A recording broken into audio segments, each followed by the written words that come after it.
Irmãos, eu quero começar essa mensagem de hoje lendo um versículo que está em João capítulo 5, o versículo 19. Preste muita atenção. Jesus lhes deu esta resposta: Eu lhes digo verdadeiramente que o Filho não pode fazer nada de si mesmo, só pode fazer o que vê o Pai fazer, porque o que o Pai faz, o Filho também faz. Irmãos, aqui Jesus disse que ele só fazia aquilo que ele via o Pai fazer. Ou seja, Jesus era totalmente obediente, ele era um filho que não fazia a sua própria vontade, mas fazia a vontade do Pai. É como se Jesus fosse um intérprete de Deus, e eu vou te explicar. É que durante todo o seu ministério, Jesus ouvia a mensagem do Pai e ele traduzia para aqueles que estão à sua volta. E é por isso que as pessoas ficavam admiradas com as suas palavras sábias, com o seu comportamento, porque era totalmente diferente dos religiosos da época. Aqueles religiosos, os fariseus, os saduceus, eles sempre obedeciam à Bíblia, mas era de forma mecânica. Eles não amavam a Deus sobre todas as coisas, eles não amavam ao próximo, eles amavam a sua própria santidade. E eu costumo dizer que o pior orgulho que existe é o orgulho da santidade. É quando a pessoa começa a achar que ela é melhor que as outras, é quando ela começa a achar que ela é mais santa, mais espiritual. Então nós devemos tomar muito cuidado com isso. E Jesus era totalmente o oposto. Jesus era humilde, ele era simples, ele gostava de estar com pessoas simples. Tudo porque Jesus era o reflexo de quem Deus é. Então, se você quiser saber quem é Deus, você deve olhar para Jesus. Porque Jesus só fazia aquilo que o Pai fazia. Deu para entender? E tudo isso era possível porque Jesus era muito íntimo do Pai. Jesus tinha um relacionamento íntimo, não de religiosidade. Ele não orava porque tinha que orar. Ele não lia a palavra de Deus porque tinha que ler as Escrituras. Não. Jesus ele buscava esse relacionamento porque ele amava o seu Pai. E é isso que eu quero trazer para você hoje. Eu não sei se você se lembra, mas em vários momentos, Jesus se deparou com pessoas preocupadas, pessoas ansiosas, pessoas que estavam desesperadas. E Jesus ele não se abalava com isso.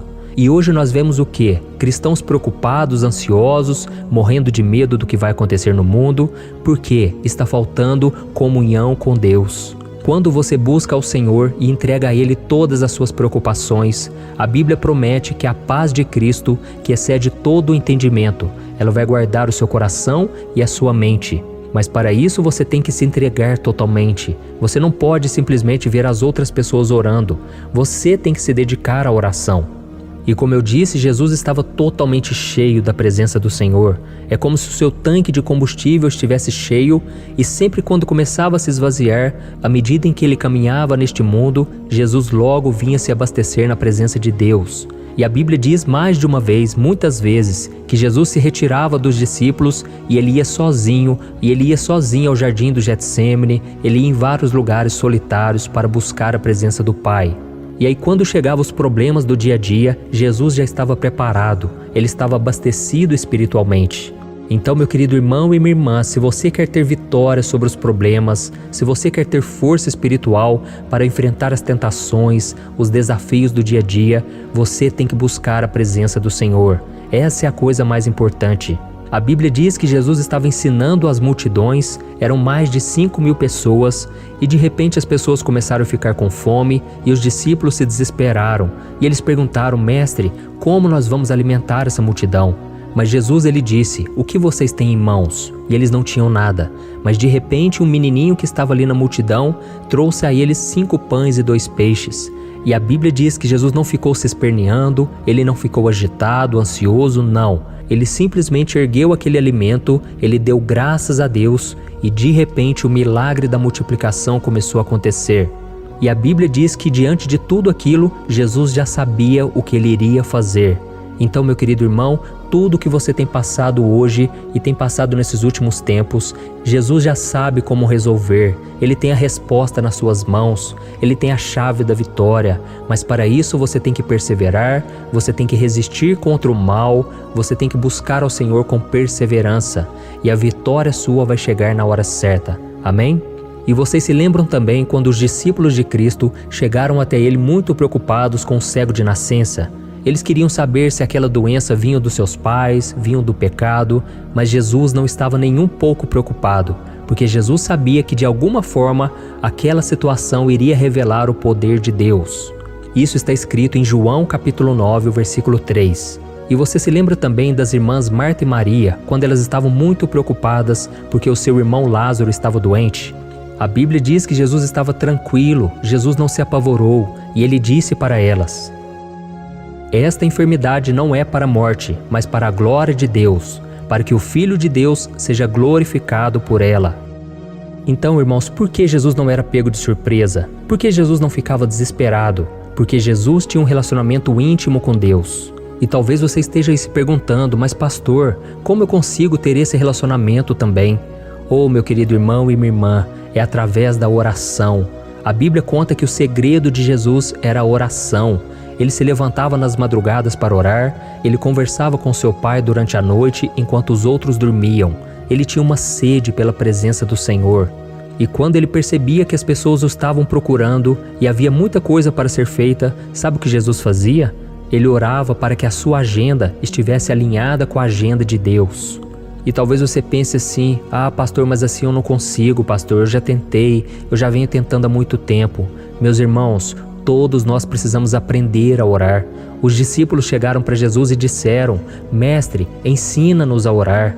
Irmãos, é na perseverança, é na sua experiência do dia a dia que você vai aprendendo. Você que já tem orado comigo aqui todos os dias, de manhã e de noite, você sabe que a perseverança é fundamental. E é por isso que eu quero te convidar a orar comigo todos os dias, tá bom? Compartilhe também essas orações, isso faz com que mais e mais pessoas possam ser abençoadas pela palavra de Deus. E daqui a pouco eu já quero fazer uma oração por você, mas você também vai exercitar a sua fé, amém? A Bíblia diz em Romanos capítulo 8, versículo 29, que Deus nos predestinou para sermos conforme a imagem do seu Filho Jesus. Ou seja, Deus deseja que você e eu sejamos cada vez mais parecidos com Cristo. Mas infelizmente, esse estilo de vida não é para todos os cristãos. Por quê? Porque existe um preço a ser pago e nem todos querem se esforçar, não é verdade? Mas aí eu te pergunto uma coisa: você está disposto a pagar esse preço? Então saiba que não vai ser fácil, mas é possível. Através do sangue de Jesus você pode ser perdoado e toda barreira que havia entre você e Deus já não existe mais. Amém?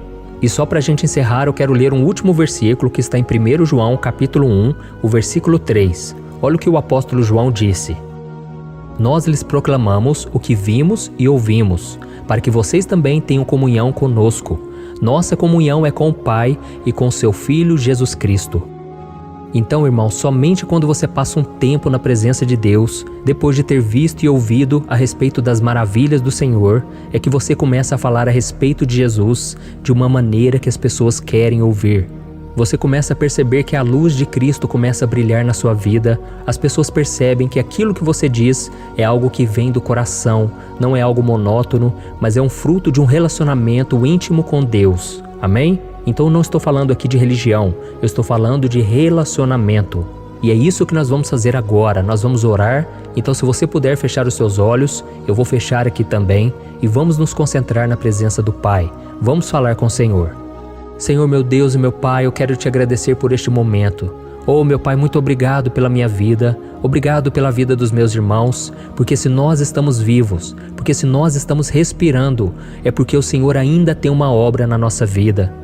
Oh, meu Pai, eu quero te agradecer por esta obra, por essa corrente de oração que tem se estendido a todo o Brasil, e não somente no Brasil, mas fora também. Senhor, nós nos tornamos aqui uma família. Quantas pessoas me relatam todos os dias que foram curadas da depressão, que foram abençoadas em todas as áreas da vida, tudo por causa da presença santa e maravilhosa do Espírito Santo de Deus. Ó Senhor, eu quero te agradecer pelos livramentos. Quantas pessoas não eram para estar aqui, Senhor, mas o Senhor nos deu livramentos, o Senhor nos abençoou. Senhor, e ainda que nós estejamos fracos e desanimados, nós recarregamos a nossa energia, a nossa força é na Tua presença.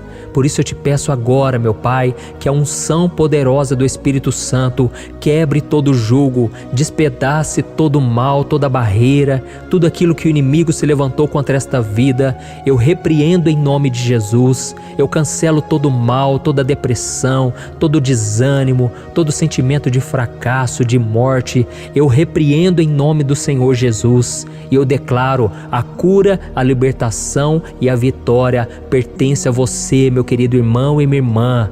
Tome posse da promessa de Deus. E agora, Senhor, eu te peço que o Senhor derrame, meu Pai, de uma força espiritual para enfrentar os desafios da vida.